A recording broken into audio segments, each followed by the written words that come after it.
Hey, Apple Biters and Apple Teenies, this is Les, aka Sista Slayer, here for the Bitten Apple TV in conjunction with It Came From The Radio. And we have such a busy weekend this week. I mean, right now we're up before everybody, and guess where we are? The New Jersey Comic Expo. Oh my gosh, we have so much to show you. I can't even begin to tell you. We've got some really exclusive interviews with some really amazing people, some independent artists, some that you already know, and we can't wait to show it all to you. So before we go into the door today, I just want to let you know, be prepared. I can't wait. Take care. We'll see you inside.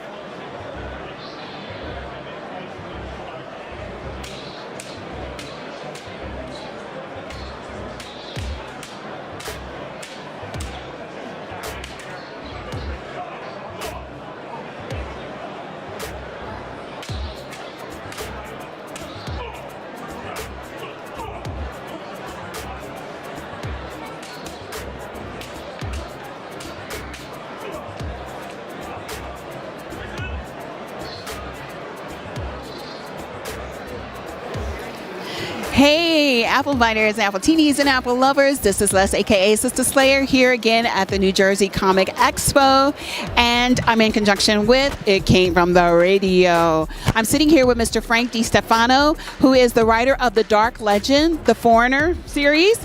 I thought this was a very interesting concept. I immediately just gravitated to this book. But just tell me about the character that's here.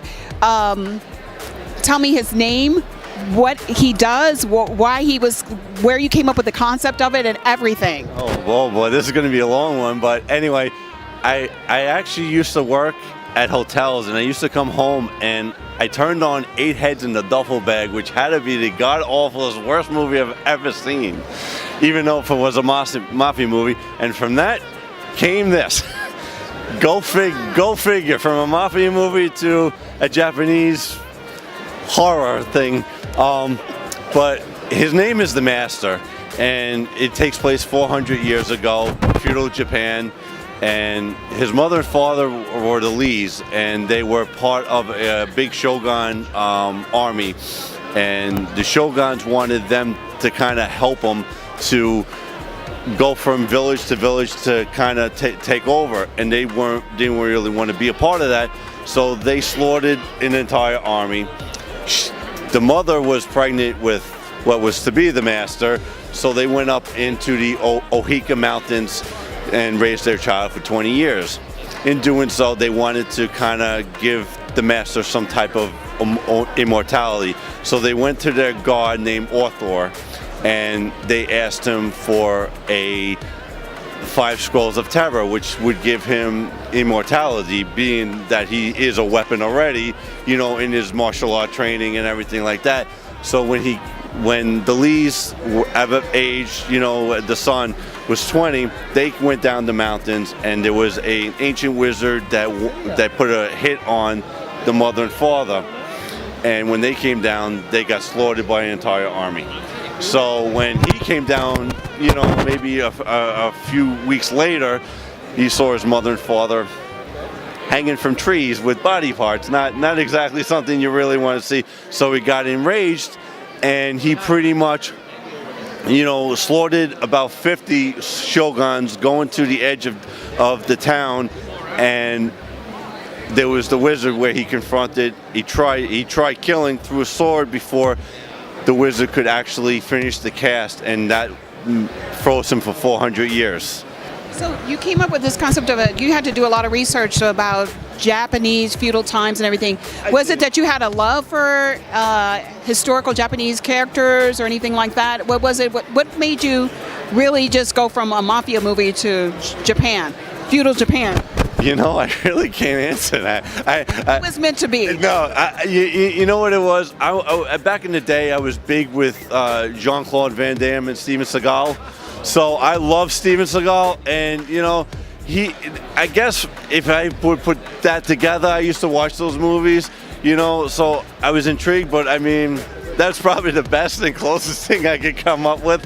But the idea is just, when I tell people, it's so one-sided, you know? One has nothing to do with the other, and coming up with that idea, and I'm like, there's gotta be something better that people could write or come up with, you know? And I came up with that. It was originally called The Foreigner, but there was a music band called The Foreigner, and there was a direct-to-video Steven Seagal movie called The Foreigner. So I'm like, you know what? That doesn't really catch me.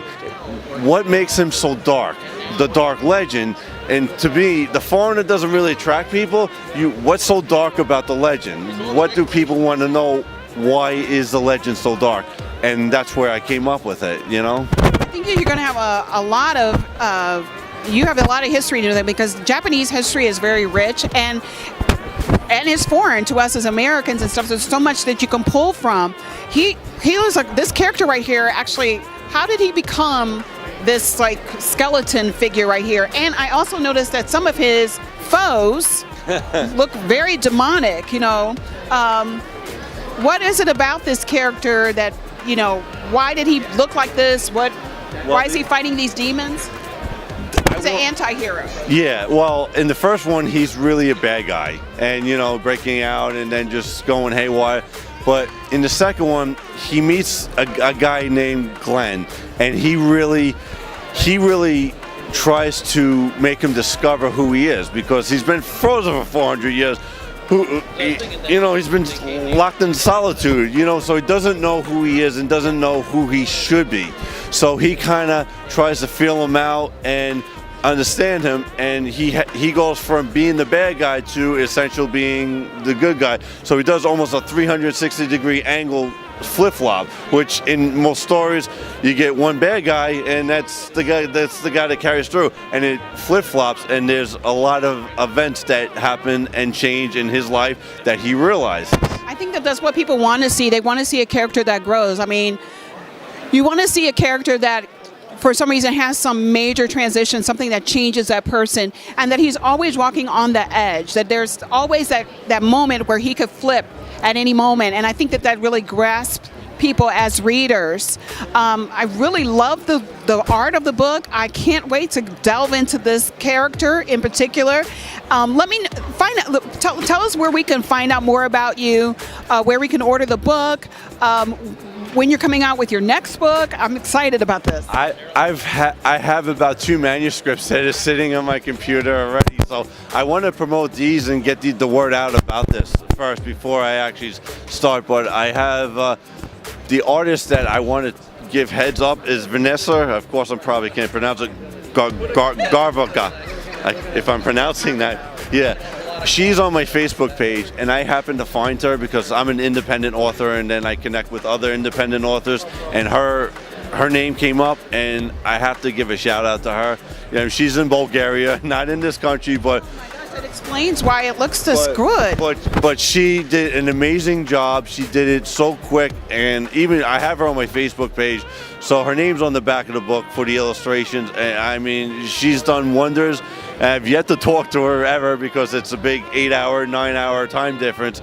But she's done wonderful work with these books, and I told her, no matter who I go to, whatever publisher, whatever, I'm going to give her the business because she did. I'm just, without her, I believe books sell covers now. It's not like the material in it.